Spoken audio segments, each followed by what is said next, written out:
now, read all about it. Not really a yell. Not really a yell. Read all about it. There he goes. Read all about it. The kid is back. Now we're back. Now the people know that there's an abused 7-year-old boy in Times Square with papers under his arm trying to get a half penny. Give me a half penny. A half penny will do. All right, well, sorry we're late. The reason we're late, we just watched the Michigan. Oh, wait a minute. Hold on. I didn't put my earphones in. Oh, good Lord in heaven. What a pro. What a pro, ladies and gentlemen. He's been podcasting since before I think they were called podcasts. I think they were just called voicemails. At first, I don't know if you guys know this about the industry. Podcasts were called voicemails, and you shared them with as many people as would listen. And Mark Maron and Greg Fitzsimmons had voicemail subscriptions. You could subscribe to the voicemails. What? No, all good. I was just telling them a little history about how you're a trailblazer. All right, there we go. Got the headphones in. Yeah. So you're talking about football? We were a little late because of this. This is Sophie's live photo from the stadium in Michigan. I feel very self-conscious whenever I talk about college football because I think I watched my first college football game other than Doug Flutie probably in my 50s. And now today I would not have missed Michigan, Ohio State for the world. Sophie flew back early from Thanksgiving to go to it. It's the last Ohio State Michigan game she'll ever see on campus. It's her second one, and she's a junior. And they won again. They've won 3 years in a row. I mean, that kid, and they hadn't beat Ohio State for 10 years before that. So that kid could not have timed this college experience better. Well, I'll tell you, I tuned in for the last 10 minutes or so because I've never watched an entire college football game in my life. And I'm a huge pro football fan. I don't know why. My memory's so bad. I can't take in 44 new names every year for each team as they turn over the entire team every 4 years. How about this? Sorry to interrupt. Michigan has 2 number 2s on it, and they're both stars. One's defense, one's offense. No kidding. Yeah, so that wouldn't help your brain either. Okay, go ahead. No, here's the thing about those 2 guys. Guess what they got paid today? Nothing. That's the other reason I don't watch. I'm watching the game. They got these fucking beautiful uniforms, all this staff, all these cameras. Everything is top rate, better than the NFL. And I go, oh, yeah, because it's slavery, because they are not being paid to work. They kind of are now, so there's that. They're getting paid a penny on the dollar for if you're one of the top players that gets put on a video game, you make $50,000 a year. Wow. I wonder if that's saying, like, does anyone, like investors or like company owners, like, I get paid $2 on the dollar. I never heard it that way. Yeah, right. By the way, I just saw a chart of the top 1%, their worth versus the bottom 50% on a graph. And the 2 lines start out, obviously, apart. And then the bottom 50% flat lines and goes up like 5% over 30 years. And the 1%, it just keeps going up and up and up. And then you hit the pandemic and it goes through the fucking stratosphere. Of course. Yeah. There's down in Palm Beach where I am right now, it's called Worth Avenue, and that is the strip of the high-end stores. And we walk by this big, unbelievable looking building, and my dad's like, that used to be Neiman Marcus. And he goes, and it's a big, it was a department store with the marble floors forever and, cavernous. And he goes, it's now a hedge fund guy's company. That's his office. No kidding. Yeah. Whoa. Yeah, it's pretty crazy. But the problem is, and his house he lives in here is $250 million. The problem is trying to, close that gap a little bit, or at least stop the trend from growing wider and wider, is that there's so many tax things built in as far as you set up a trust, you put your holdings in life insurance, long-term life insurance policies and real estate, and you never get taxed on it. So this wealth gets handed down from generation to generation. And look, I'm not knocking anybody that worked hard and made a lot of money, but there's a fucking limit to it. It's out of control. Yeah, we're not a caste system. We're not a class system like in caste too. And then what happens is the right labels it as a death tax. And yeah. It used to be called an estate tax, and then in the 80s they changed the name. They spun it to be death tax. And the truth is, if you are worth less than $2 million, this does not affect how much you're going to be taxed on your death. It affects no. People by the way, no. It's way higher. It's at least 5. Yeah, okay. No. It's more. It's your point is even stronger than you're saying. All right. Well, let's not get into politics. Let's. Well, the last thing I'll say is, hey, no one's saying, have fun with your money. They're like, oh, you're going to tax this money twice. No. Give it to charities. Take your family on a bazillion vacations. Do things while you're alive. It's just like not creating, rich infants. That's what the idea is. Okay. Well, they're still going to be rich infants. They're just not going to be fucking billionaire infants. Right. So let's talk about my special. I don't think we've talked about it on this show because I filmed it last week. I know it feels weird. Including Thanksgiving, a lot has happened. I want to thank the people at the Comedy Mothership in Austin. They provided me so much support.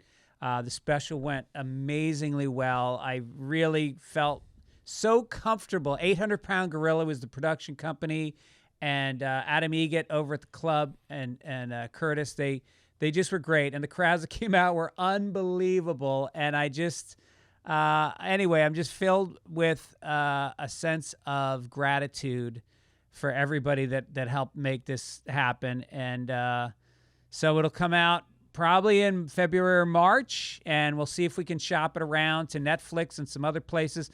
People don't understand, Netflix doesn't buy a special from someone like me. They buy it from Chappelle or Seinfeld, but everybody below that has to go into their own pocket and shell out a lot of money to shoot a special.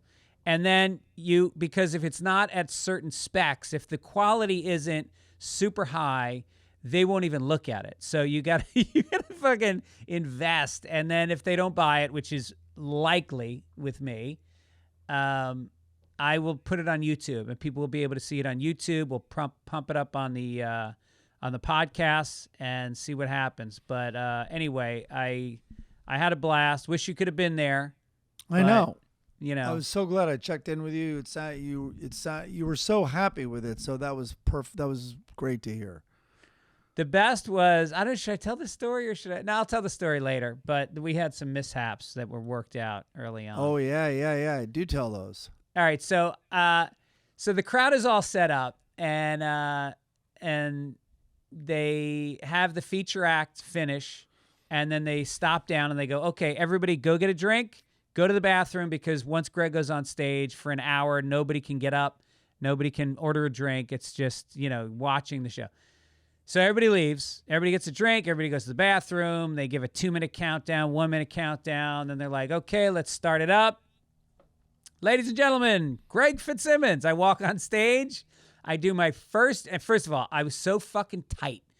I was so nervous because I'm directing my own special. So I'm looking at camera, views and lighting stuff like 5 minutes before I'm going on. And so I walk up on stage and I'm tight. And I start, and I'm like, all right, this is going to be fine. And then a fucking big, tall guy walks right across the middle of the room. And so I just go, hey, sorry, everybody, we got to start over again.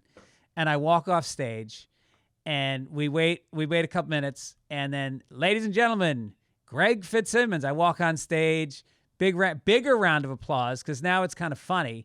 And I do the same first joke, and the okay laughter. Woman now walks in and walks through the middle of the room.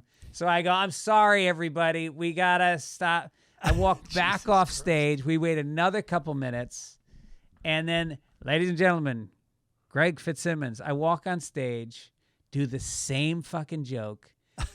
Guy walks through. I go, look at this fucking asshole. And the place goes crazy.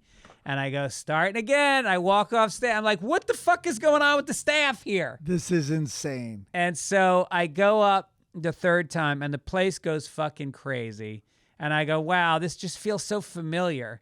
Well, and wouldn't it be the fourth time? This is the fourth time. Yeah. And yeah. And they and they laughed hard at the first joke. But by then, I was having so much fun because it was so ridiculous. Right. I was relaxed. I was confident. I felt the crowd supporting me.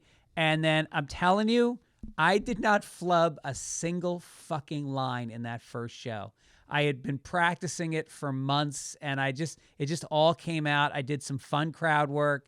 And at the end of the show, I was just like, I'm done. I don't need the second show. That was it. Wow. So One and done. That's what they say about them. One and done. Wow. And, well, listen, that's good. Good advice for anyone who wants to tape their special. Tape it in the hallway of Joe Rogan's Comedy Club down in Austin, right in front of the men's room. Yeah. So I did a little Kill Tony on Monday night. That was fun. Very nice. Roasted some people. And back for Thanksgiving. It was good seeing you on Thanksgiving. Usually you're up in Ojai, and you were down here with the girls. It was great. Yeah. It was a really good Thanksgiving. Yeah, we got there very late. So cool seeing your mom. Yeah, mom's hanging great. in there. Yeah, she was still up. I was surprised she was up so late. Oh yeah, no. My mom is always the last person to leave the party. Always. She and Tom O'Neill. And here's how you know when it's time for her to leave. She drinks red wine. And the night starts out, and she's got a nice white smile. Couple glasses in, turns kind of pink. Then it gets a little red. And once her teeth are purple, I'm like, Mom, time to go. Because her move, I don't know, did she do the face hold move to you? A little bit of the face hold move, like you would a puppy. Yes. Yeah, she gets drunk, and then she holds people's faces, and she's about 4 inches from your nose, and she looks in your eyes, and in the most loving, sincere way tells you what a wonderful person you are and how much she loves you. And nobody who's ever been through the face hold has ever not asked about my mom every time I saw them for the rest of my life. Like she just gets right in there. You left out where she then smashes her forehead right on your nose. She's Irish. That's how you close it out. But the best was she does that to me.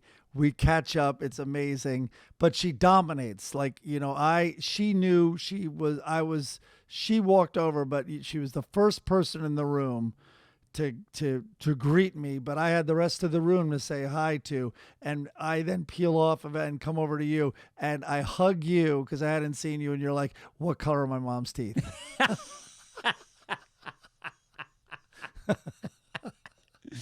And she got to meet your lovely girlfriend. Yep. And she liked her she thought she was very charming. Oh, and she said, fantastic. she really likes to touch Mike. Oh, says the face grabber. I know. And she goes, and Mike's not a big toucher. I go, no. That's because I don't grab your mom's face back, I guess. Right. And now who was the kid at soccer? And I think he had left the party early. He wasn't there, but we played your soccer game earlier in the day. And I think he's on the spectrum, I believe. Oh, Ollie. Ollie. Yeah. And Ollie came from Vermont, didn't he? Yeah, he's from LA, and he's Lisa's nephew, and he has intellectual disabilities. Love Ollie. Playing soccer with him. Yeah. And he just will engage you in conversation, all this, and you can tell he's dealing with something. But then he just would get so enthusiastic and yell out things. And then I think I heard, I don't know if I heard this, and maybe people know, but it sounded like he then yelled out things he probably has been told, like little sayings to remember. Like, remember, my absolute favorite show was Love on the Spectrum, and they had a coach who was used to dealing with them and gave them advice, and a lot of the advice is about trying to help, at least on that show, people read social cues, and you have to ask questions about the other. So there's a lot of that. Anyway, at one point in soccer, he's talking to me a bunch, and I'm loving the conversation. And then he just screams like, he out of nowhere, he'll just scream, less staring, more action. So that was one. He would scream, less staring, more action. Yeah, while he's pumping his fists. It's very inspirational. It's Braveheart. And then a little while later, at one point, he goes, he screams, this is what I think I heard, let other people shine. And I'm like, oh my God, me and everyone I know need to scream that to ourselves. Like, I'll just, you do it too. Like, we will fill. If there's any gaps, we're going to fill. We're comfortable in telling a story. It gets us through social anxiety, and we do it too much. I'm definitely guilty of it. And so let other people shine. I might print up the T-shirts. No, he's great. And if people don't know, we've played soccer every year for like 15 years at like 10 in the morning. We had like 15 on 15 this year. And Ali he scored a goal. Yep. The defense might have gotten a little lax for him, but he did score a goal. And he makes me spoons. We're like Instagram buddies. We talk on Instagram every week and for years. And so he made me this spoon. He hand carves it and burns it like with messages, and it said Turkey Bowl 2023. It was so sweet. Hearing the Dunskys talk about him is so great because Evan's just trying to be funny. But so Lisa's talking about, the circumstances where he's now living with them in Vermont, and he's like, and he's up and Lisa was describing something like he's up every day and he's in the kitchen and it's just so much energy and it's great. And Evan's like, it's not great. And of course, Evan is joking and had the best things to say about the guy, including, like your spoon story, he, I think, has made them for everybody in this Vermont town. And Evan's like, he's like the mayor of our town. That's amazing. Yeah. And they're trying to get him into some kind of, he's living with a couple that has taken him in, and they live near Lisa and Evan, but it's like a step towards independence. And these people, I think they get paid by the state and they're caretakers. And he's about 25, Ali. And, he's always writing me these long messages about families that he follows on YouTube. And, it's like they have millions of followers, these YouTube families, and they live like in the middle of Oregon. And he's always telling me, I'm getting ready to head up there. I'm probably going to live with them. He has these fantasies about traveling around the world. And it's really, he's a beautiful spirit. What's this baby book? What did you write in here about baby book? My mom. So I found my baby book that my mom kept, and it was just really one funny.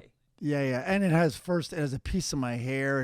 And I was the first child, unlike you. So they took that stuff very seriously. Laura, my younger sister's baby, the details fell off.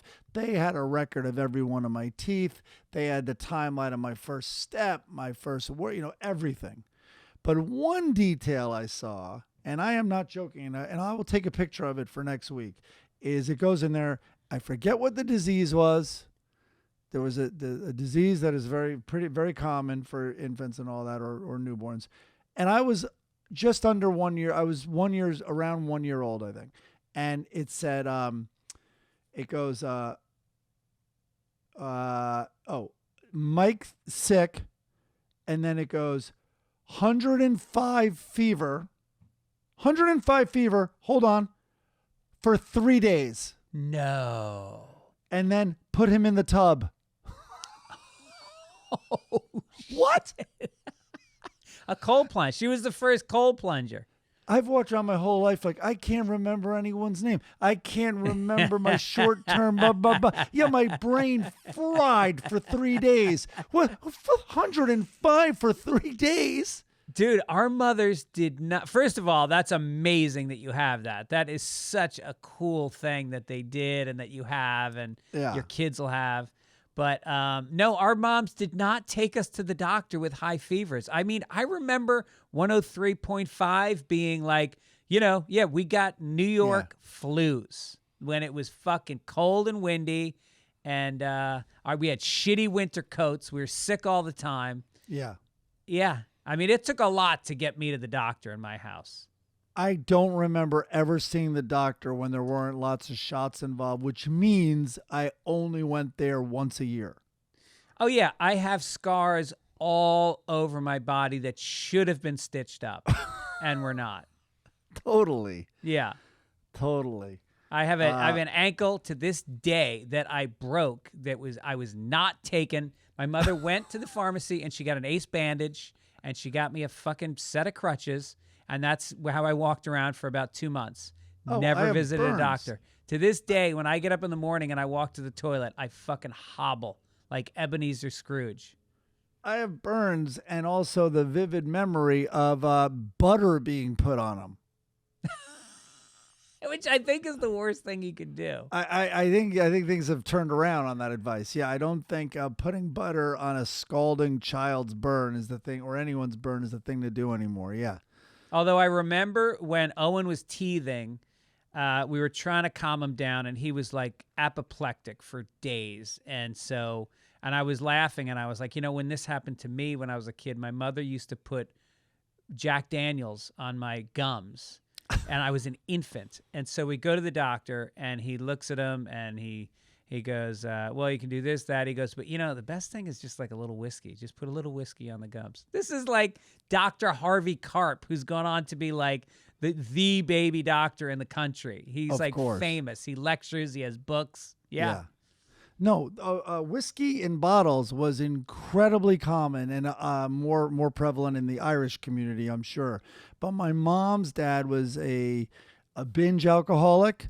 And she grew up, and the idea was he would walk the dog. He always walked the dog, but he didn't always come back. And sometimes then and on the times he didn't, it would be like, will you? And this was literally my mom's job. It sounds like Springsteen wrote about that in his book too. When his mom would send him to get him out of the bar. It would be after a certain hour or whatever, and my grandmother would tell my mom, go get Rusty out of the bar, meaning the dog. Like, don't even try to get your dad out of the bar. Go get the dog out of the bar. Dude, so if that was a biography, that's the fucking title. Go get Rusty out of the bar. Yeah. And this guy would be in charge of watching me, so then my mom goes, oh, and if it seems a little fussy, just put a little of this whiskey. Now, she's saying this to an alcoholic who is not drinking and hopefully will not drink while he's watching me, right? But put a little whiskey in the bottle. So my mom tells a story about where she comes home and there's noticeably less whiskey in the bottle, and she was worried that he started drinking it. No, he used that much in my bottles that night to get me to sleep. Yes. No shit. Yeah, I still wonder what. Yeah, maybe that knocked out my 105 fever. Wow. Yeah. No, that was Then when I had the flu, my mother used to make hot toddies, which I think a lot of people know what hot toddies are, but it's tea with clove and honey and about a shot of whiskey. And I would be like 7, and we would drink hot toddies and she would have one with me, and we'd drink them all day. And then, everybody else would come home around 5 o'clock, and me and mom are fucking slumped on the couch, hungover. Still have the fever. No one knows your mom's drinking because her teeth are still white. All right. Well, listen, let's give a shout out to Ira Shane, who did, looks like the Captain and Tennille logo, I'm Tennille. We have a lot of young listeners because they come out to my shows, and I'm always shocked that we have so many people in their 30s and some even in their 20s. So I don't always know that these logos land with them, but I think this is pretty iconic, even if you're young, right? No, you wouldn't know this. And even to me, if I pause my understanding of it, it is the biggest question mark ever. Like, he never said anything. It was a variety show where they would do comedy sketches. Yeah. How did they get a time slot on television? The Captain and Tennille. Because that was the format in the 70s. Every musical act got a talk show. Sonny and Cher had one. Tony Orlando and Dawn. And so, and meanwhile, here's what I loved about that show. Both of them were homely. And that was the thing about the 70s and maybe the 80s is that TV personalities did not have to be gorgeous. You could just be interesting or talented or whatever, and you could get a show. Donnie and Marie were, adorable, but they were teenage Mormons. Yeah. And they were given their own show. Yep. The Monkees were given a show. But the Captain and Tennille, I'm sorry, 100 out of 100 times, I see that listed. I don't know anything about it. I am totally assuming it's a ventriloquist show. Yes. And I think he was associated with the Beach Boys at some point. I think he played with the Beach Boys. Meanwhile, we're going to get letters. You don't understand. The Captain, created Sly Stone's sound. Sly stole it from him. There's going to be some crazy thing like that. Denman, can you put down the fucking eggnog and look that up for us? It's like he's not on the show. He is literally producing the show and researching. I took a picture. This is in his fridge downstairs. You ready?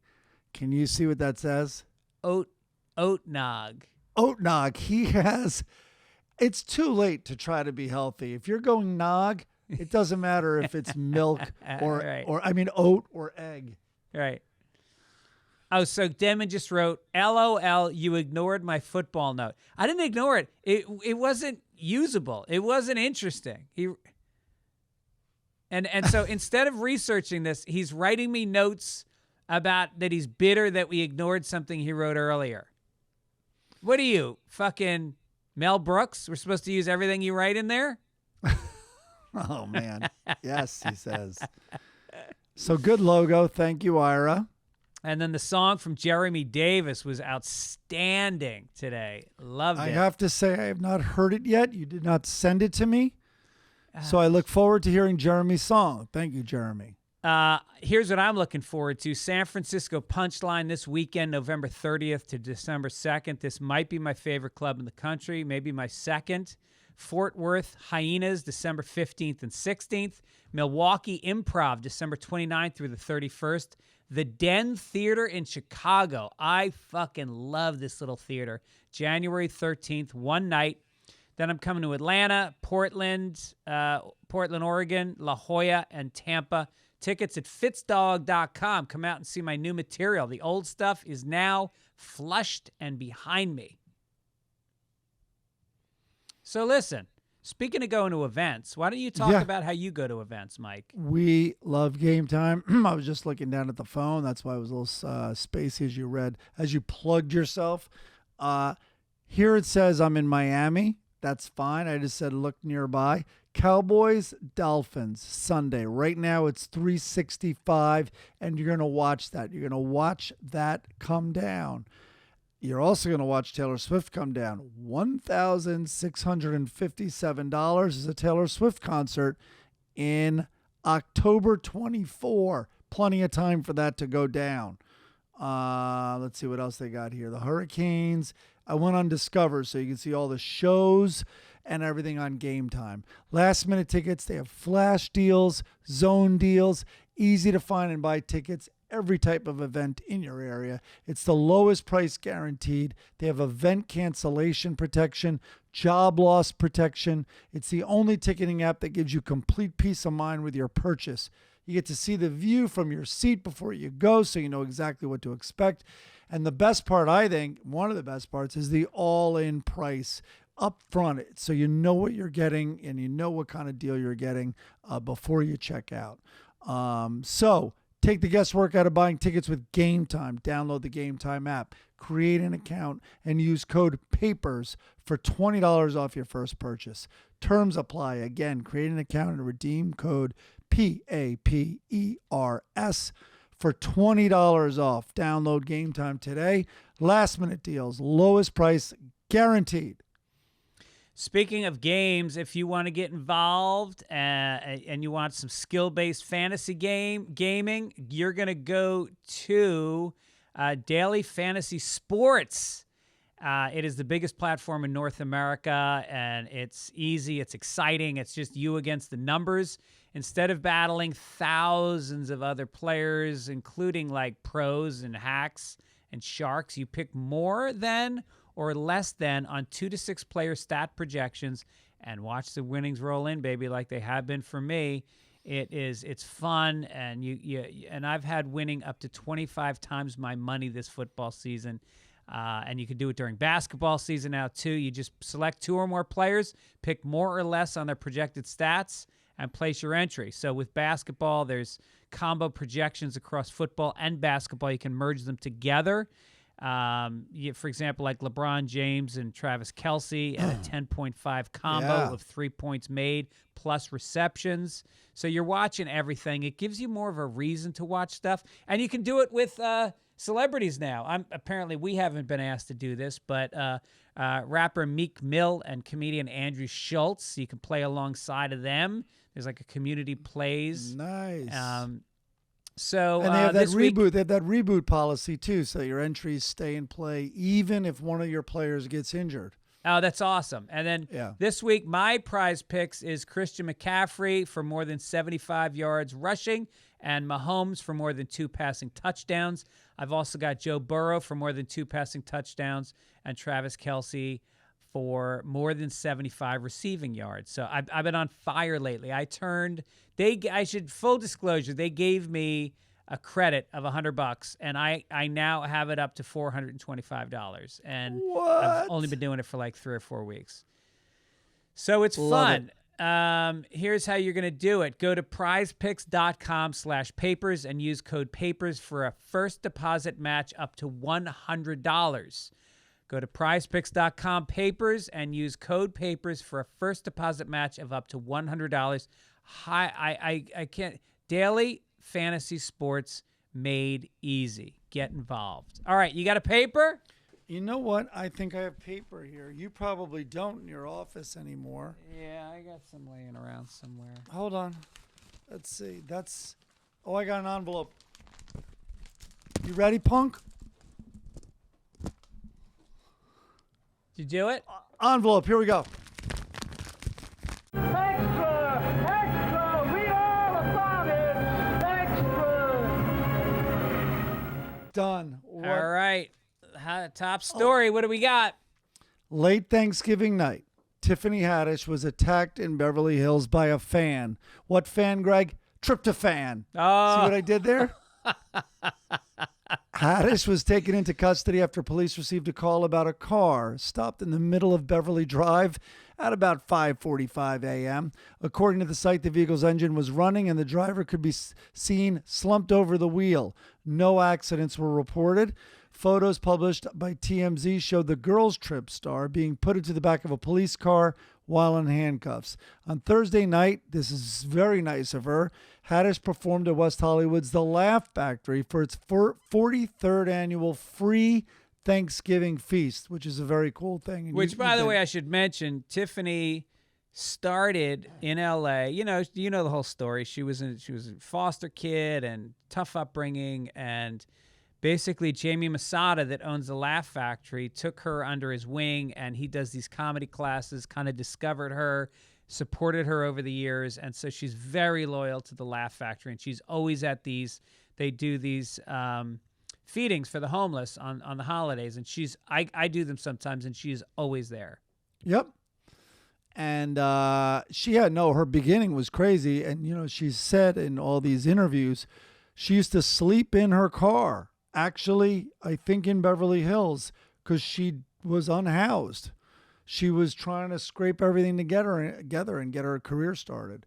Haddish was previously arrested on suspicion of driving under the influence in Atlanta, and she commented on that on Ellen's show, actually, in 2020, telling the audience members, yes, I did get charged with DUI, which stands for dumb, unfortunate incidents. So our friend Dickie wrote a very insensitive joke saying she went from having to sleep in her car to becoming so successful, she had to sleep in her car. Right. Too bad I flubbed the line. Yeah. Well, apparently girls' trips never make it to the destination, Greg. That's what that's my takeaway. Well, listen, I'm not going to sit here and make fun of Tiffany. If she's having some substance issues, I hope she's doing fine. She's the best. No, she is great. But you know what it's like. You're on the road and you're in all these strange rooms and all that. When you finally get back to your bedroom, you just want to pass out. And that's what happened. She finally got back to a car in Beverly Hills, and that's her original bedroom, and she just wanted to go to sleep. Wow. What's going on with the Macy's parade? We love Tiffany. Come on. These are lighthearted little ribbings. Macy's Thanksgiving Day Parade. I have no idea why they drew the biggest TV audience ever. What? Are you serious? The annual telecast was seen by 28.5 million viewers on NBC and is the most watched entertainment program of the year on linear TV. But wow. Not without controversy. Cher has been faced with a barrage of criticism after she appeared to lip sync during her performance at the parade. Eagle-eyed fans noticed how the song seemed to keep playing, including the vocals, when Cher's microphone was nowhere near her face. As she took off her shiny coat, Cher moved the microphone away from her face, but the vocals didn't falter. So to call these sleuths eagle-eyed, I think they mean eagle-eyed, mentally slowed down fans who have no idea that every performance for 200 years at the Macy's parade has been lip-synced. Yes. Like, what don't you get about this? Yeah. They also said it's a little unusual that an 80-year-old woman has the face of a snare drum and she didn't have to pee once during the performance. These same eagle-eyed fans also saw, wait a minute, that big balloon isn't the real Kung Fu Panda. The real Kung Fu Panda doesn't look like that. That's fake. Yeah, he's not eating any bamboo shoots, and he hasn't shit once in 3 hours. And look how giant is he. He's not that big usually. Oh, this is bullshit. By the way, I just looked up the most watched TV, because this was, what was the number? 28.5 million. The most watched TV broadcast in history was 150 million. Can you guess what that was? The MASH finale. Nope. Apollo moon landing.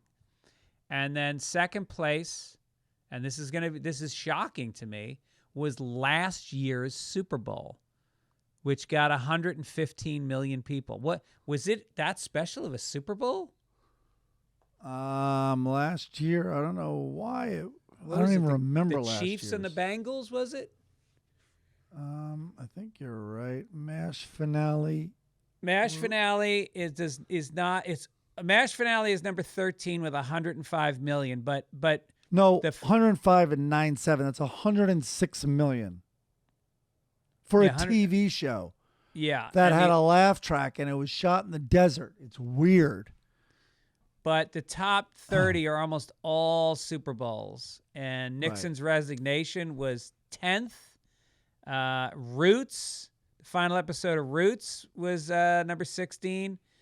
The Day After, I remember that. I remember The Day After. I watched that. It scared the shit out of us. Yeah, 1983. It was about the nuclear holocaust and what it would be like. It was crazy. So no matter how you look at it, every top-rated show except this Macy's is a finale. Nixon's resignation. The Day After is about the end of the human race. The Pursuit of O.J. Simpson was number 21 with 95 million views. I'm surprised it wasn't higher. That was his finale, kind of. And Leon Spinks versus Muhammad Ali in 1978. Oh, damn. Was that? You didn't have to pay for it. I guess that's pre-pay-per-view. Right. It was 20. Oh, my 28. God. Yeah. But this Cher thing, now I don't know what to believe. Like, are her fans even homosexuals? Everything's blurry now. I don't know what to believe about her. Yeah. She really, the gays love her. That's for sure. I saw these videos of the story you're about to read while I walk over there and get water, and the videos were hysterical. By the way, Denman just wrote in, betting has something to do with it. Also, Rihanna. Why would betting be different this year than other years? No, there's so much more betting now. There's more betting. And also live betting. Yeah. Right. So you can chase your bad money. Yeah. What do you think Denman's most watched programs are that he's watched and rewatched? I think he keeps watching the January 6th. Right. Yep. And then there's, of clips. course, American History X. Yep. That's a good one. You're right. Yeah. So this next story, why don't you go get a drink? Do you need a drink? He watches this weird movie he found, which is 12 Years a Slave Owner. It's limited. Really? It's an independent. It's an independent movie. God. Wow. Yeah, it's weird. Yeah. It was also rough. It's Untold Story. It was also rough for them. Yeah. Yeah. I'm going to go get a glass of water as you read this story. Go for it. Okay. I'm going to read some story here. A group of L.A. residents heading home from Las Vegas got stranded in the desert after Google Maps reportedly led them on an off-road adventure to avoid traffic caused by a dust storm. The bumpy ride for Shelby Easler, her brother, and their significant others began Sunday when Easler said they were advised by the system to take a quicker off-road route instead of Interstate 15, which was experiencing delays. They wound up on a dirt road, had to call a tow truck. And they said it was our first time driving to and from Vegas. We didn't know if you can really. They didn't know. There's I-15, period. That's it. There's no other way to get to Las Vegas. I know a guy who did this. That's why I love this story. You mean this past week? No, he did it years ago. It happens all the time, by the way. I once got on I-10 to go to Las Vegas, and like an asshole, I was doing a show that night in Vegas. I got on the phone from LA, and it's normally like, what is it, about a 3-hour drive, 3.5? 4. 4, okay. 300 miles. So I get on the road at like noon, and I get on 10, and I get on the phone like an asshole. I start rolling phone calls, talking to people. Next thing I know, I see a sign that says, "Welcome to Arizona." And I'm like, Vegas is in Arizona? What? Oh, no. I thought it was Nevada. And I never switched off to the 15, which basically the 15 starts going north and the 10 just continues east. So I'm like, 10 continues. It's really going southeast at that point. And there was no GPS at this point. I just had a map. And I looked on the map and I saw that there was a very small red line zigzagging through the mountains from where I was all the way to Vegas. And so I just said, fuck it. And I get on this road. And it was hairpin mountain turns for 4 hours. And all of a sudden, I see the lights coming up ahead. And at this point, it's 7:30, and I see the Vegas lights. I got an 8 o'clock show. I pull up to valet, and I just dive out of the car, and I fucking run into the showroom. And I was literally on in 5 minutes, and I made the show. And then a man walked into the bathroom right in front of you, and then a woman did it. And that's on right. And on. And no, this footage of these people getting their cars beat up so badly they could only go like 3 miles an hour, and then they had to get the tow truck and get towed out. I'm guessing these losers didn't have any spare cash to tip the tow truck driver because guaranteed they lost everything in Vegas. They're addicts. They can't help. So even on the way home, it's like this road or that, odd or even, black or red. Hey.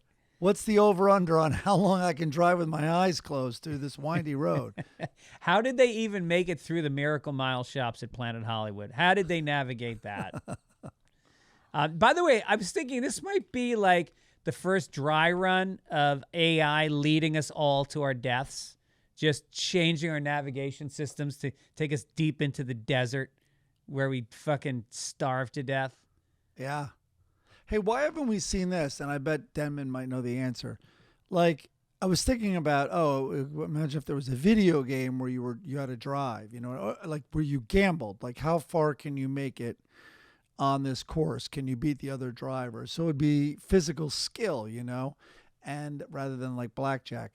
And then I thought, well, why wouldn't they have, watching gaming on YouTube is one of the biggest things there is. Why wouldn't they have gamers in a casino, like fighting each other or whatever it is and live betting, like a cockfight? What do you mean fighting each other? Like video, whatever video games are, or racing like each MMA other. video? Yeah, or shooting each other like, you know, all the war games that they have.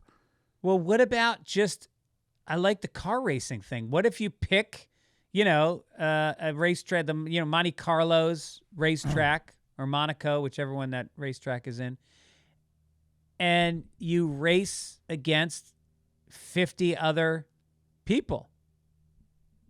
Right. I like it. Oh, Demon's writing, they absolutely have betting on esports. Yeah, but what about you participating? What about you being the driver? And everybody puts in $50 and the winner wins 25 grand. These are tough questions.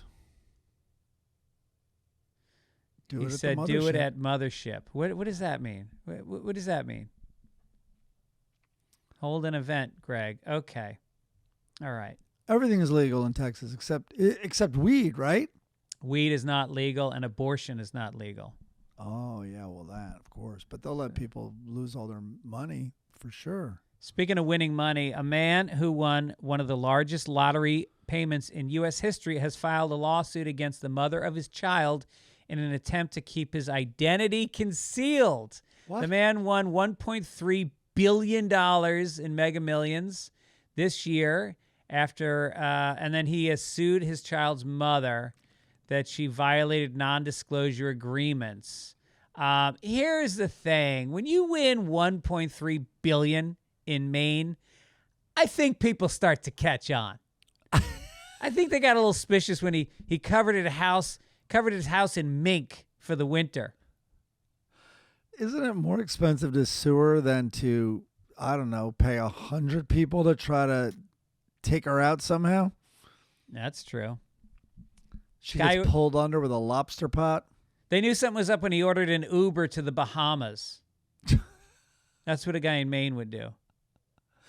Also, it really does beg the question, why still in Maine? Yeah. How don't you own half of Montana? Yeah. I don't know. Maybe part of the fun is rubbing it in people's... Maybe sticking around for a year just to rub it in some faces. To get the best table at the chocolate mousse pie shop. He's opened the largest general store in the state, which says something. Yeah. And, you know, look, how does she not talk about it? How does the ex-wife not talk about it? I mean, the biggest gossip going through town the week before was that, you know, Jillian got herpes again. And now $1.3 billion? I think that might come up. By the way, I love really general stores. That's what it should be called. And in Wilson, Wyoming, you know, when we go out there to see Jack, there's one, and I remember running there. We were there at some point, and I needed birthday candles. When you go in there, this place has boots, it has clothes, it has mac and cheese. I mean, it is a general school supplies, and it's one room, and it's not big. Anyway, I went in, and sure enough, behind the counter, they had birthday candles. And I'm like, there's very few places where you can buy, and I'm not joking or exaggerating, both birthday candles and a canoe in the same room. I love it. And that place had it. Yep. What about ammo? I don't think, you know, that's funny. I don't know if they had a lot of camping stuff, all the little stoves, the fuel for stoves, all that stuff. Speaking of not speaking, what about House Speaker Mike Johnson, who this guy is unbelievable. has just proven again how much he loves transgender people. A video from 2016 resurfaced saying that he and his high school buddies would have taken advantage of transgender inclusive bathroom policies to peep on girls in the locker room. Quote, gender identity, no one knows what that means. Huh. Really? Really? Left-handed. No one knows what that means. Redheads? Redheads? Like I'm totally confused. Yeah. What about these very short people? I suppose they should be treated like humans? I'm totally confused. I don't get any of this. I think he knows what gender identity is when he's going to sneak in to look at boobs. Yeah, right. No one's more aware of their gender identity when that's what they're willing to do. I went to Captain Shreve High School. I graduated in 1990. My crew, my boys, we're going to self-identify as girls, and we're going to be in the other locker room. It opens it up to hijinks and all sorts of problems. What? Crew? This moron, he never had a crew. This is his tough talk. I'm sure he identified actually as a kid who hung from the fence by his underwear. Yeah. I mean, boys will do creative things to see underage girls without their permission, My crew, we did the usual. Video camera in the toilet seats, pretending we were very young OBGYNs and doing exams on the girls, stalking, assault, just boy stuff. Just me and my crew, being a crew. My crew. Doing crew things. More like his foursome. He grew up with his foursome. Want to skip this next one? Okay. Yeah. All right. What's this one? Taco Bell. A former L.A. area Taco Bell employee is suing the company after she claims a Christmas party at the restaurant descended into a drunken mess that included open sex around midnight. Every night at Taco Bell. So she goes to the party. Around midnight, she saw a coworker, quote, having sex with his wife in front of everyone at the party. Coworker's wife was also kissing her female manager and another female coworker at the same time. A lot of tacos going around here. Shocked, disgusted, and outraged, she alleges that she first ran out of the restaurant, but then went back inside to retrieve her guacamole bowl, only to find that her manager and the other coworker involved in the sexual encounter were vomiting. One threw up in the trash while the other vomited in her guacamole bowl. She says she reported the incident to Taco Bell Human Resources. The manager and other coworkers involved in the encounter were fired. Wait a minute. They vomited. That'll teach them not to order food from outside the restaurant. By the way, have you ever seen a half-eaten guacamole bowl at the end of a party? That wasn't vomit. That was half-empty guacamole at the end of the party. Yeah. Isn't it more like, whoa, there's guacamole in my Mexican throw-up? Yeah. That's usually what it looks like. Yeah. By the way, applications to Taco Bell have tripled this week. Everybody wants in. Yeah. This is perfect. Christmas came a little early at Taco Bell this year. So did the manager. I mean, with 3 girls on him, I wouldn't last very long. Everybody was eating tacos. Yeah. I mean, this sounds like the greatest Christmas party ever. Yeah, until the throwing up part, I guess. I don't know. It's part of it. Go Greek or go home. All right. So we got to talk a little bit about your food expenses this holiday season. People are going in debt. So get more bang with your butt with your butt. What now? I said get more bang for your butt. Get more bang for your bite with America's best value meal kit. Every plate is cheaper Every than plate takeout. is great. There's no fees. So your holiday meals are going to be bigger and better with the money you save. It's all pre-proportioned ingredients, so you save money on that.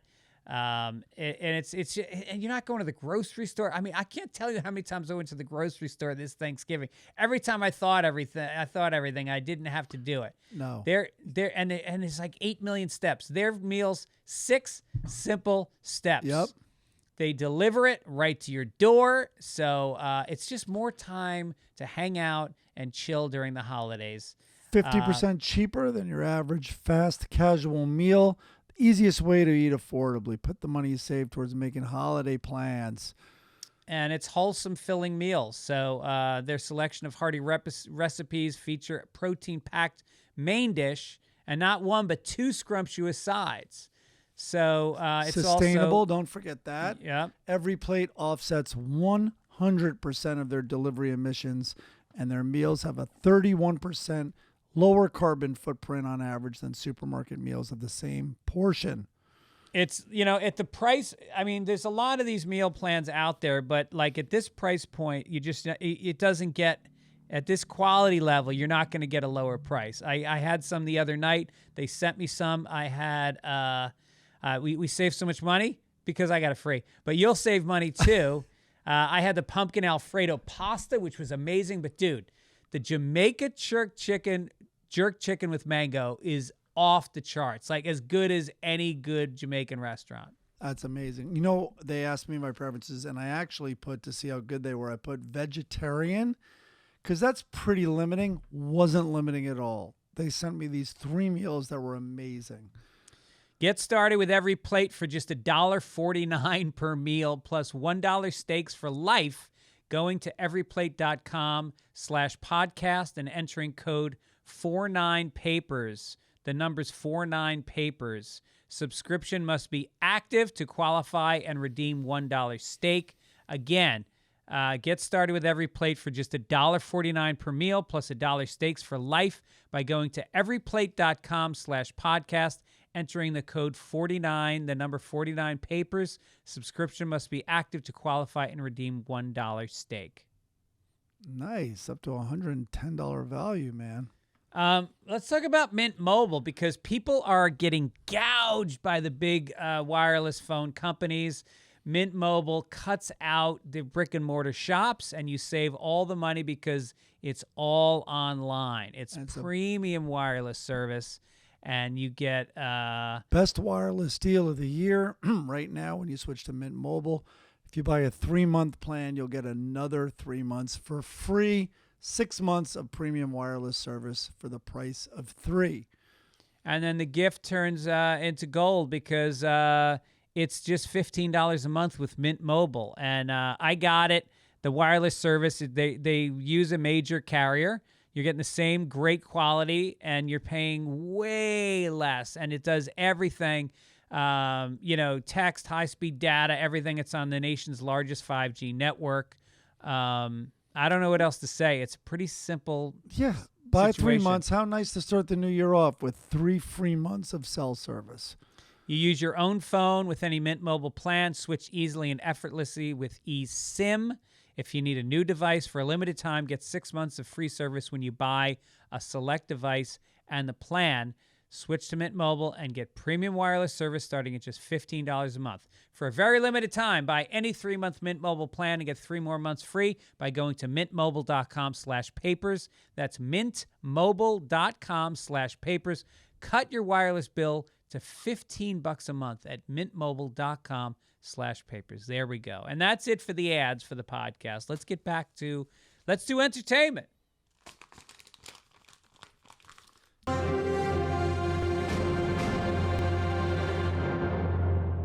There we go. Hall & Oates. I think you put this in there. I've been following this story. Big story. And some breaking news just came out today about it. But Hall & Oates, as you know, the great Daryl Hall and John Oates, who has always been a guilty pleasure to me. We grew up listening to AM radio in the 70s and 80s. And they had so many, I guess there were more 80s than 70s, but I would imagine. Totally. I think 80s. Probably came out in like 80, 81. Came out of Philly. How about that? Oh, right. Well, that explains why they're not getting along right now.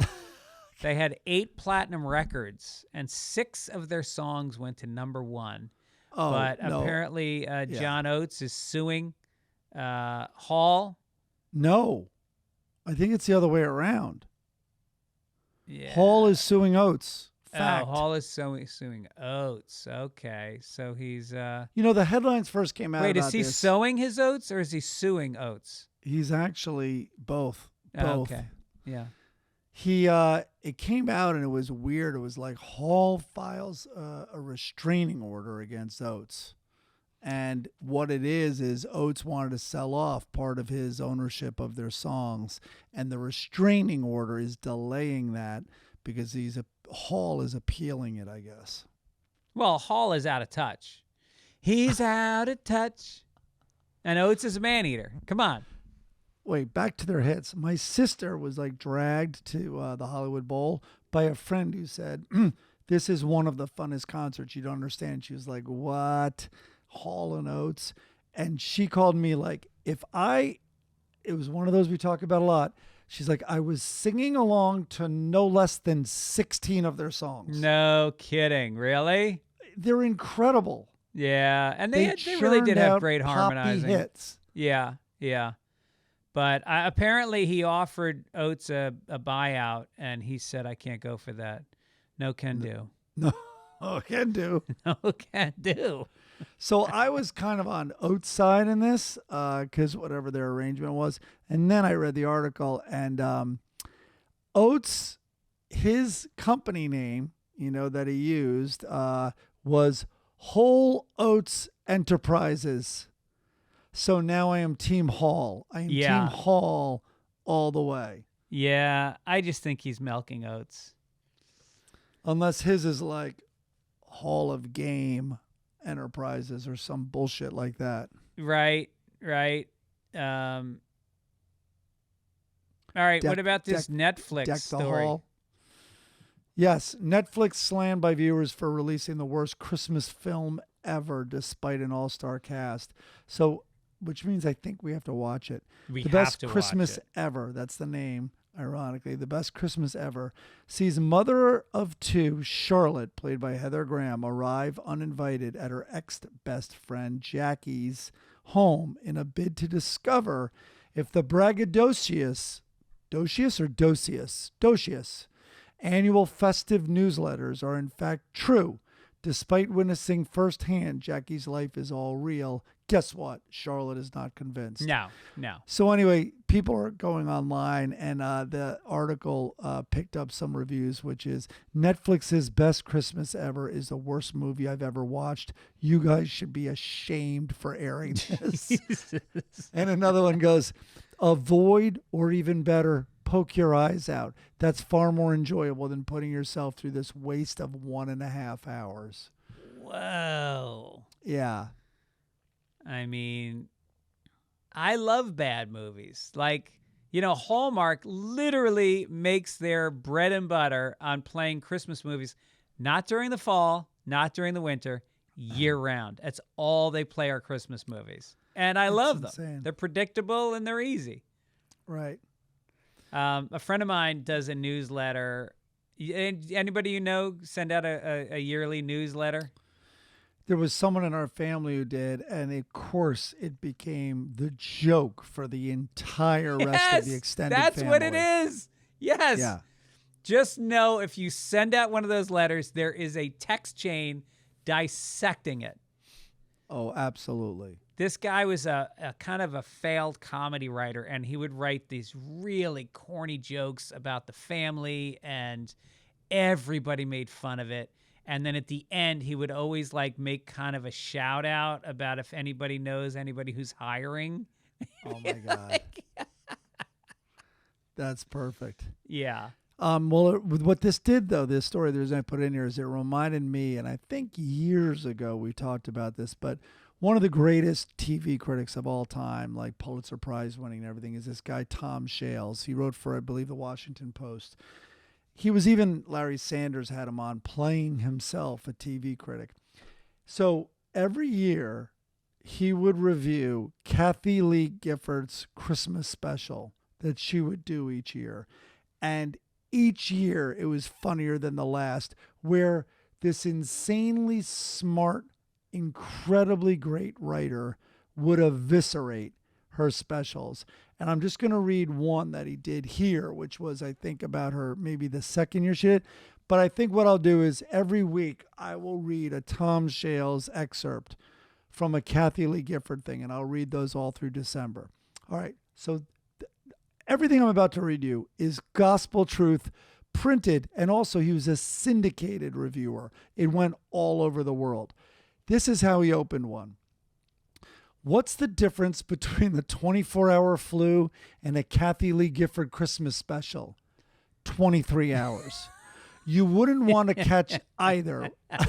if you could help it. But when CBS refused to make this year's edition of the agonizing event available in advance to TV critics, one such critic, instead of being grateful for the unintentional kindness, was tempted to tune in anyway to see how or if things have improved. He should have known better.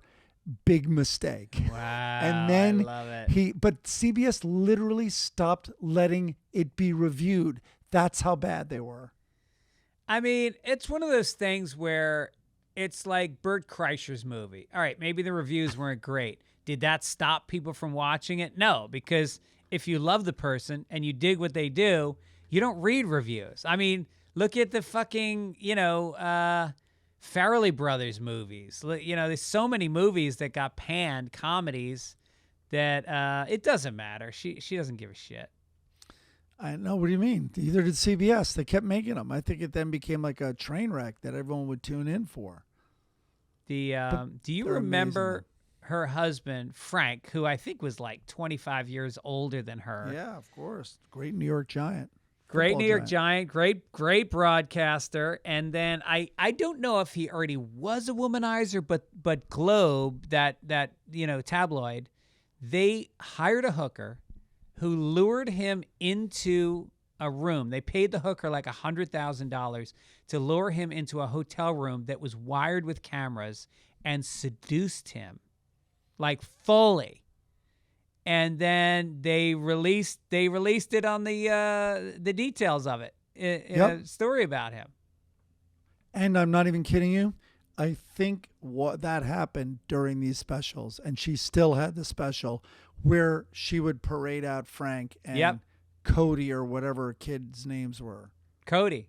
Yeah. And then there was another one. She had a daughter also, I think. Yep. Yeah. Son and a daughter. And they looked like hostages, all of them. And they stayed together. God bless them. That's it. God, are they together now? He's dead. Did Frank Gifford die?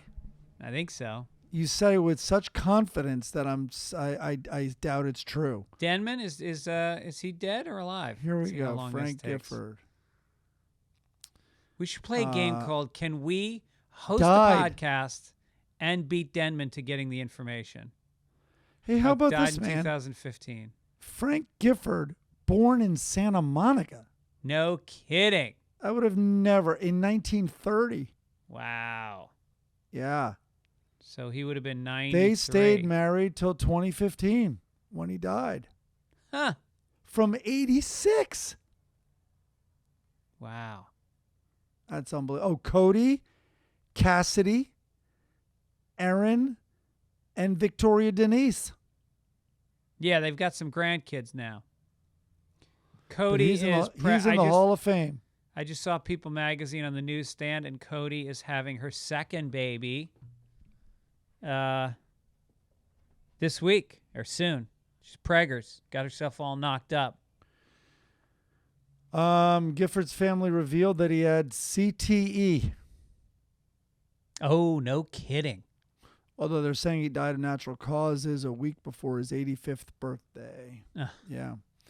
All right, enough about the Giffords. Are we making America Florida? Let's make it. Let's do it.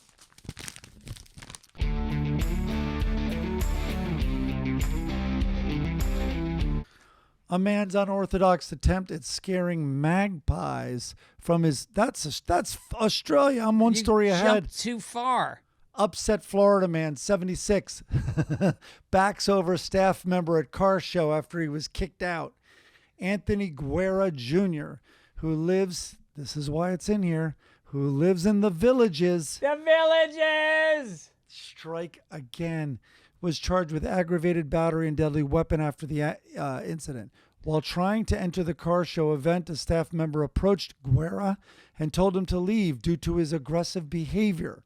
Guerra reportedly threw a piece of paper out of his car window toward another staff member before looking at the man and reversing his car into him. Guerra said the staff member called him an a-hole, adding that he did not see the victim until the victim was on his luggage rack on the rear of the vehicle. By the way, how old is this car that it has? Does it have the rump seat? Whatever the thing is. The rumble seat? The luggage rack. Yeah. Yeah. Remember cars used to come with trunks? Like Yeah. literally trunks on the back of the car? Yeah. I mean, a luggage rack. I love it. But I love that these guys still get so angry because somebody was just telling me yesterday that when your testosterone goes down as you get older, you have less rage. And I found that. No, that's not true. I still have rage, but it's not as uncontrollable as it used to be. But these old motherfuckers, some of them hang on to it. I don't know what it is.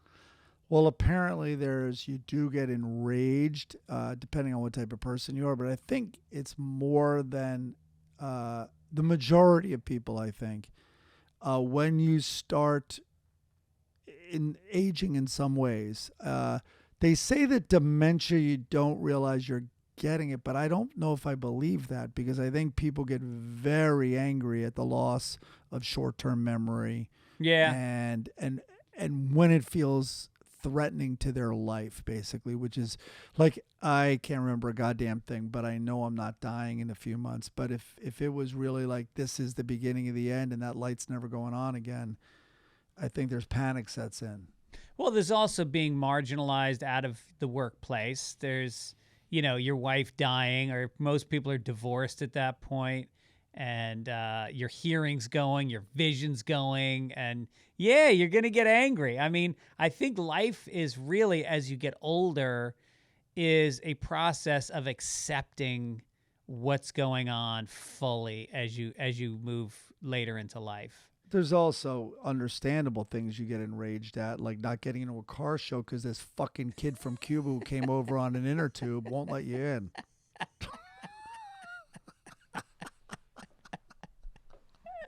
Is this an inner tube show or a fucking car show there, Pedro? Pedro, you come over to the villages. We're going to fucking settle this by the 18th pool over there by the aerobics class.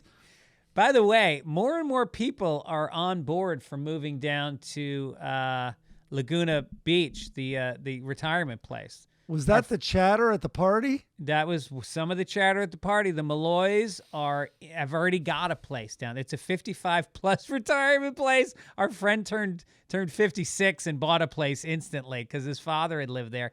They've got two golf courses. They bought two, exactly. They bought two. There's 2 golf courses. There are 5 pools, each one with a community center, workout room. They've got an archery range, a pottery studio, an art studio, a woodworking studio. Ping pong pavilion. I'm not making that up. Pickleball, tennis. The ping pong pavilion is huge, by the way. With machines. You can go play with yourself, so to speak. I mean, it sounds like we're doing an ad for this place, but like basically you get a golf cart, you start taking edibles, you start cocktailing around 3, and the key is there's 3 couples that are fully in at this point. And if we had 10, 12 of us all living down there, don't you want to grow old just hanging out with your friends playing games and laughing? Yeah, it was pretty amazing. When we went down and he was walking us around, he's like, there's tons of groups. And the one group over there was like the Chicago group. And it literally looked like the SNL sketch, The Bears. Yeah. And there they all were. But they have every type of group. Yeah, on Sundays, everybody goes to they have like a community center and they watch the game and they have movie nights and God, and the wife swapping that would happen. Holy shit. Remember the TV station? Oh, and they had a TV station. We could do our podcast, a video podcast live. Let's never quit. Yeah. I bet the ads would be a little different, but we'll see. Geritol for when it's just not happening. Depends. Want some new diapers? Depends. What's you going on? Want to trick out your golf cart this week at AutoZone? All right, let's make Australia, Florida.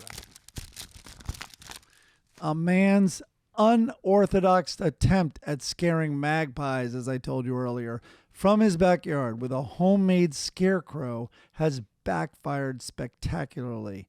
Despite resembling a creepy leftover Halloween decoration, he believes birds were literally flocking to his garden to worship what they appear to think is some kind of magpie god. Guilo Cosillas problems began when magpies began stealing kibble from his cat's feeding bowl. So he fashioned together a homemade owl to keep them away. But rather than frighten the birds, they instead started bowing down and speaking to it. Concerned about what he had done, Giello filmed the strange incident through the window of his suburban home in Western Sydney. So there's the picture of the birds worshiping this crazy-looking homemade owl. I mean, maybe in the magpie world, like the owl is like Jesus Christ. They have like books written about him. There's testaments about the owl. I want owls to take note. I mean, these would be the easiest pickings ever. Just freeze, make yourself a little unkempt, a little disheveled, a little crazy-looking owl, and you'll just feast on these magpies. What do you want for dessert? I'll have a slice of magpie. But I love the homemade thing, and now it's a thing. Meanwhile, yeah, you should build a bunch of them and charge admission, have a magpie zoo. All right, listen, we got to move because your girlfriend has already texted me that I need to keep it moving today because you guys have to go somewhere. I mean, I don't need this pressure. What time did we start? Well, we've been going for an hour and 15 minutes. Okay, yeah, let's get this good solid. I don't need to do the Pope. All right, let's save the Pope for next week. Let's save the tig old biddies for next week. And let's get down to this day in history. Look at that. Here we go.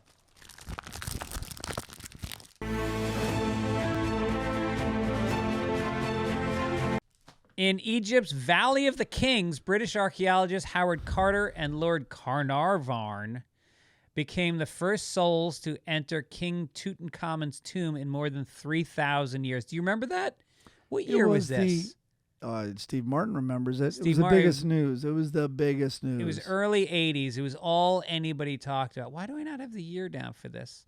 That's you. That's Greg being His Greg. sealed burial chambers were miraculously intact, and inside was a collection of several thousand priceless objects, including a gold coffin containing the mummy of the teenage king.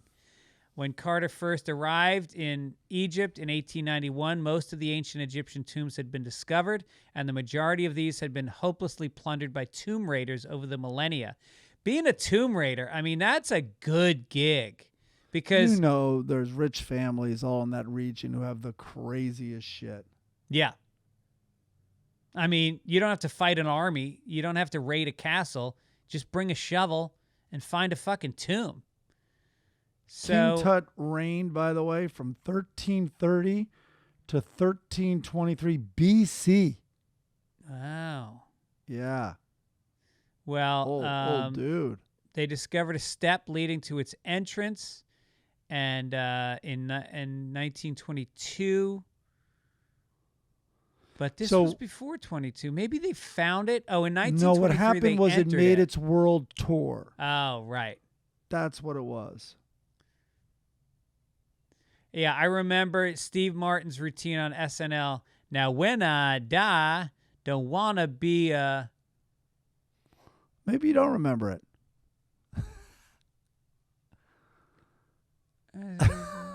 King Tut. Did you get the King Tut part? Was it I don't want to be no joke when I die? Now, don't they? I don't remember it either. Born in Macedonia, moved to Catalonia, King Tut. I don't even think that's right. And look at these guys. Look at the picture of them. It's like absolutely what Raiders of the Lost Ark and stuff is based on. Oh, yeah.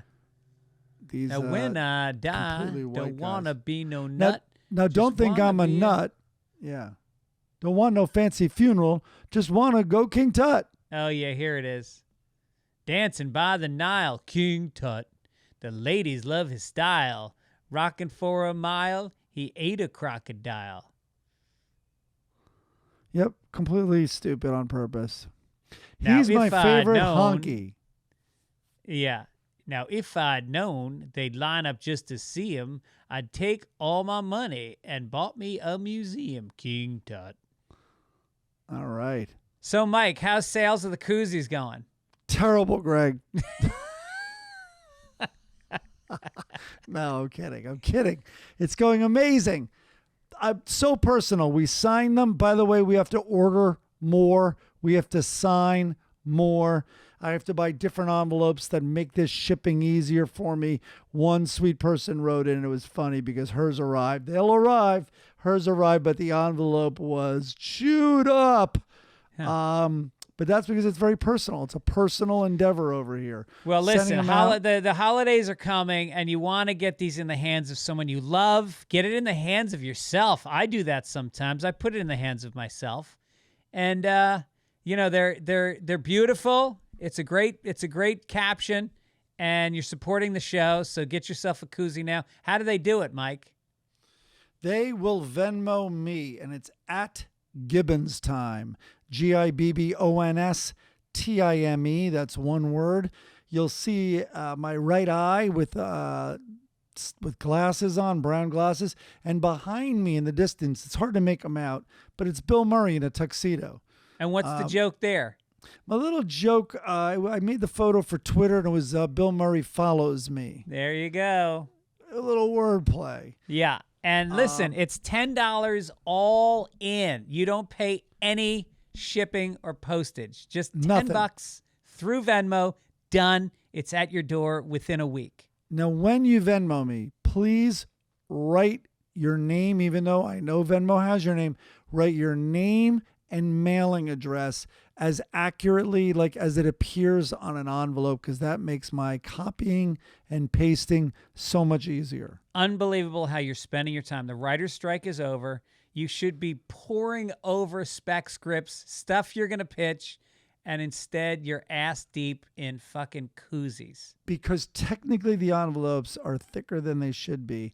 I have Googled where the mailboxes are in my neighborhood, and I sprinkle them around like I'm trying to get rid of the parts of a dead body.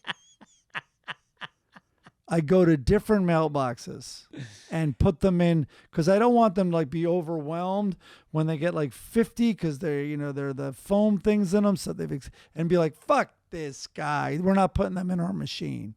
I thought your daughters were going to help you with this. No, the one daughter, Olivia, who was supposed to, not even a chance. And then I did get Sophie to help a little. Okay, so here's what happened. Sophie, keep in mind, is at Michigan. We talked about it at the top of the show. She's in Michigan. One could say one of the finer learning institutions on planet Earth. And she had asked me where to put the stamp.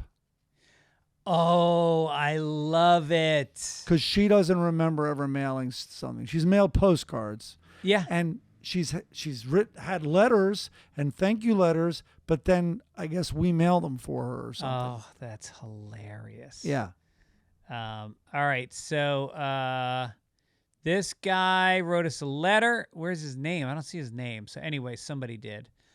Yo, dude, when Mike was doing the story about his experience with the Argentinian mail store guy who had his baby kidnapped and is on the spectrum and very into mail, I was intrigued. Then Mike gave out the address to mail the check to Take It Ish. I figured, what the fuck? Let me Google this shit and see if a mail store comes up. I did. This was a Sunday, so as soon as I Googled it, I saw that it was closed. I'm on a roll, though, so I call. I heard the answering machine message, the accent, the inability for this Argentinian to simply say, leave a message, and I knew I found the right place. Decided to call back on Monday. No need. Pablo called me right back 2 minutes later. He said, hi, you guys open today? To which Pablo replied, kind of. What do you need? I really wanted to tell him I just arrived from Argentina. Whatever. He goes on and on. But all right. So don't harass Pablo. Please don't bother. The guy's the greatest guy. Yeah. And this is his passion. Yeah. Please don't bother him. And I think we'll see. It's my fault if a bunch of these envelopes, they're going to get to you no matter what. But poor Pablo might be dealing with some returns, but that's part of doing business. Yeah. That's really funny. All right. Let's get to the obituary, Mike. Here we go. And that's all, folks. This one, what a long life, though. Is it Rosalynn or Rosalynn Carter? I think it's Rosalynn. Okay, let's go with that. She was a mental health advocate who worked to improve mental health care and destigmatize mental illness. Yep. She was also sat in on cabinet meetings when her husband was president and was like a very strong advisor to him. She supported Habitat for Humanity, was a board member, and she was born in 1927 in Plains, Georgia, the daughter of a farmer and a dressmaker. Grew up in poverty. Yep. Dreamed of being an architect. Father died of leukemia in her 13th year. Helped her mom with the small business and with raising 3 younger siblings.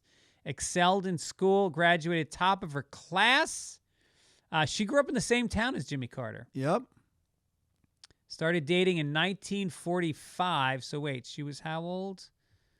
11. So she was 11 when they I'm started kidding. dating. I'm No, kidding. 27, 37. She was 18 when they started dating. He went to Annapolis, and they got married. Anyway, she really did. She left her mark as somebody that destigmatized mental illness. She's in the National Women's Hall of Fame in New York. She got the Presidential Medal of Freedom from Bill Clinton in 1999. She got the American Peace Award in 2009, held honorary degrees from several universities. She was amazing. I mean, look, a lot of first women are amazing, but she really stands out. And what's Jimmy's status? I mean, he went on Hospice, wasn't he? hospice ages ago. Yeah. Yeah, the worst is when you go on hospice and then you don't go, because then everybody really, then when you finally die, they're like, whatever. I'd love to read like a really objective biography, having no political angle whatsoever. And, you know, he's known as one of the more ineffective presidents. That's kind of his reputation. But as we know, the powers that be, that's the beginning of this aggressive Republican thing, or the modern aggressive Republican thing. Like, and I don't know how true it is, but, you know, the hostage crisis happened at the end of his term. And George Bush, Senior, who would go on to be... No, it was the beginning of his term. What? He got handed the crisis. Who, Carter? Yeah. When did the hostage... 1976. He took office, and the hostage crisis was... Didn't No, he inherit the hostage it? crisis wasn't 4 years, though, I don't think. No. Well, anyway, regardless, the end of the hostage crisis, Carter was engineering a deal to get them out. And I wonder if this has been proven, but the big talk was that Bush and Reagan engineered, and I bet it hasn't been proven, that to release the hostages after the election so they could get the win in their column. Oh. Is that what it was? I'm going to look this up after this podcast because I might just be pulling some Fitz facts right now. Oh, wait. So it was 1980. Okay. So you're right. It was at the end. Yeah. So, yeah. I wonder if there's proof to that. Can you imagine negotiating to hold hostages longer? Right. Now, that's exactly what happened. You're right. I remember that. But I do want to see what was so ineffective about him, because, you know, there are things where history doesn't treat people kindly. Like, whatever you want to say about David Dinkins, that poor bastard, the mayor of New York City, was mayor during the kingdom of crack. Yes. And crack made New York City insane. We need so to do whoever was going to be in office then, maybe they could have handled it better. But trust me, it was not going to be a rosy 4 or 6 years. I think we should have a segment in Sunday Papers where we correct a piece of misinformation in politics. Like, for instance, I just read that you know, did Richard Nixon grow up poor, Mike? I was going to say no. Oh, everybody thinks he grew up dirt poor. That was the whole myth behind Nixon? that. But Nixon did not grow up poor at all. He's this erudite snob. Well, so was fucking, you know, Kissinger, and he grew up in a concentration camp. Oh, all right. Yeah. All right. Let's cheer up. Let's cheer up after this whole Rosalynn Carter story. Jesus, what a heartbreaker. Let's get to some rapists. Who knew? Who knew it was coming?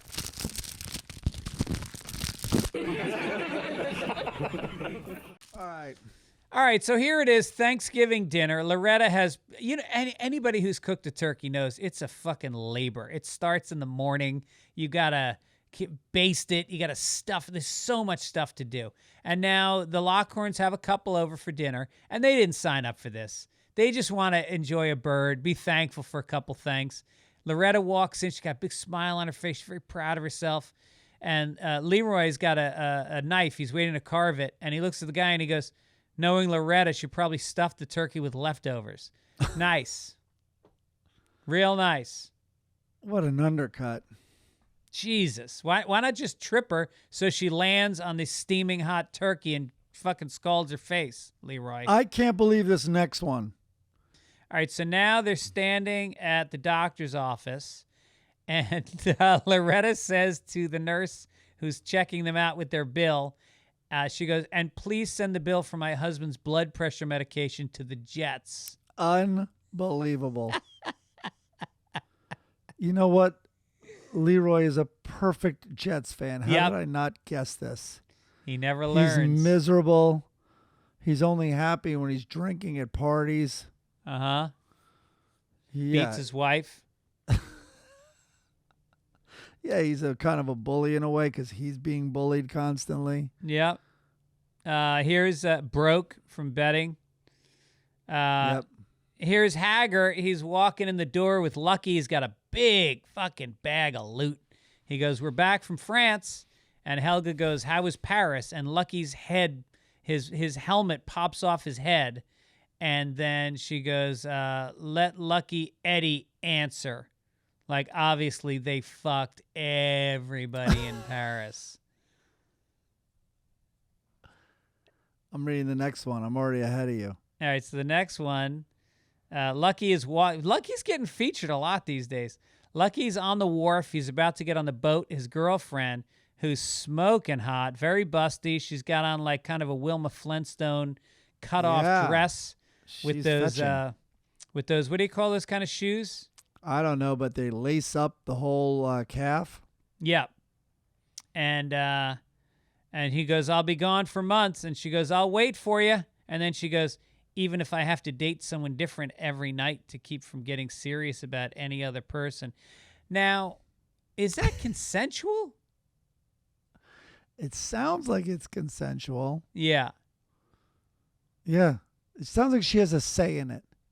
It sounds like there's no way she doesn't have VD by the time he gets home because there's no condoms back then. Yeah. Lucky's about to get pretty unlucky. Okay. Far Sides in my series of where he breaks the fourth wall. I thought you'd really like the one on the left. It's this giant, it's this snake with a giant bulge in the middle, having eaten something very big. And what is the snake around? It's around a cat bowl that has the name Garfield on it.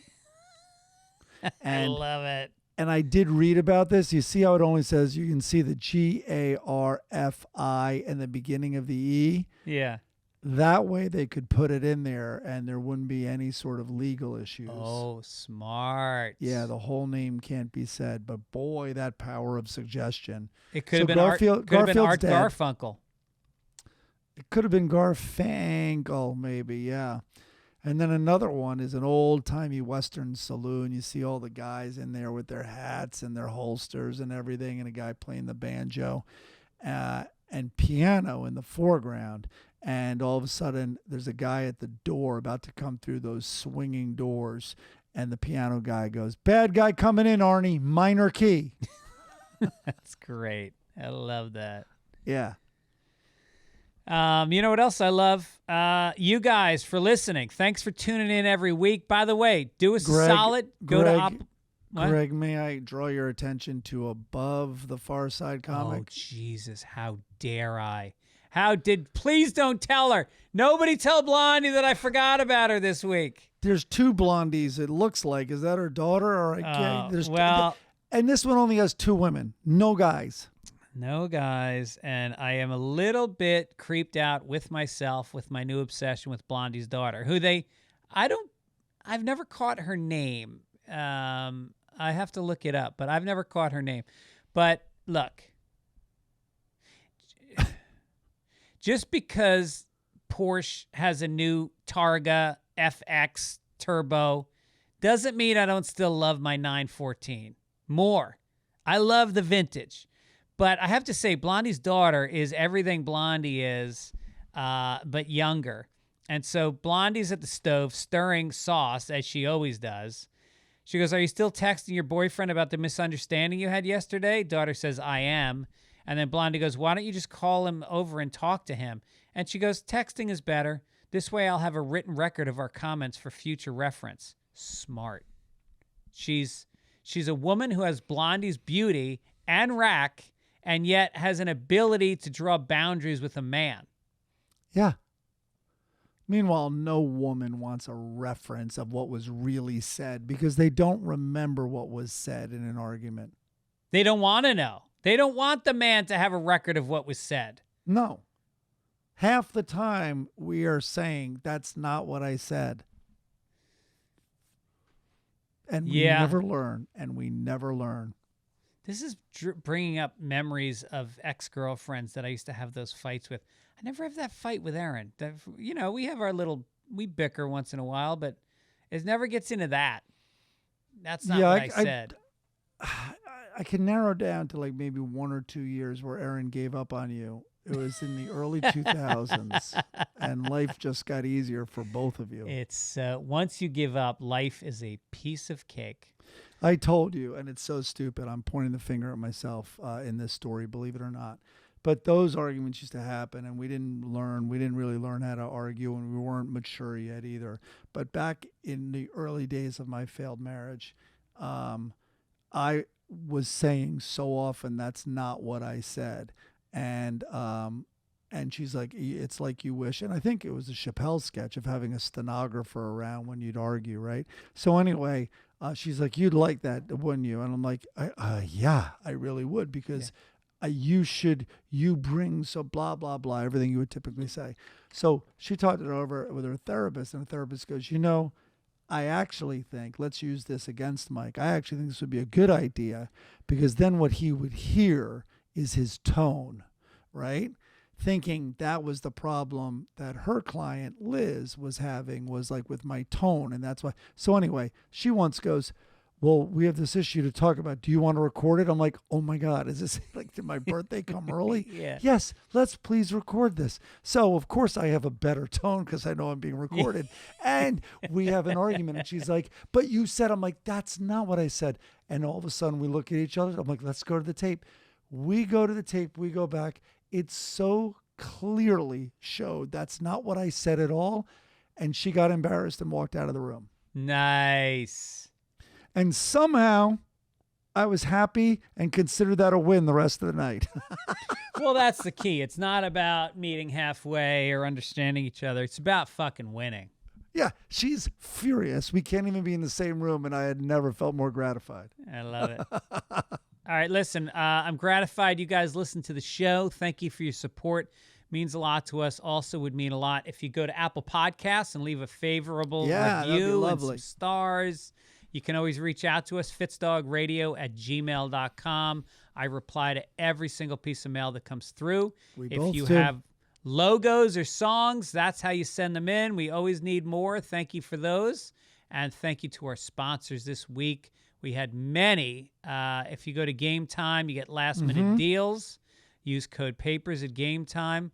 Also, you're going to go to prizepicks.com/papers, and you'll get a deposit match of up to $100. And then, of course, we have Every Plate. So go to enter code 49papers at everyplate.com, and you're going to get yourself $1.49 per meal plus $1 steaks. Meal kits, the best. And finally, mintmobile.com/papers, and get 3 more months when you buy 3 months. Thank you to Midcoast Media, Chris Denman, who we're going to have lunch with on Wednesday here in L.A. You got it, pals. Can't wait to see him. And don't forget to Venmo $10 to Gibbons Time, or however much money you want, for multiple koozies at Gibbons Time. And we'll get those koozies out to you. We really should have said suggested donation $10, and then people could have given more. That's what a lot of people do. You know they could also give less. That'll wrap it up. We'll see you guys next time. Take it easy. Take it easy. Read all.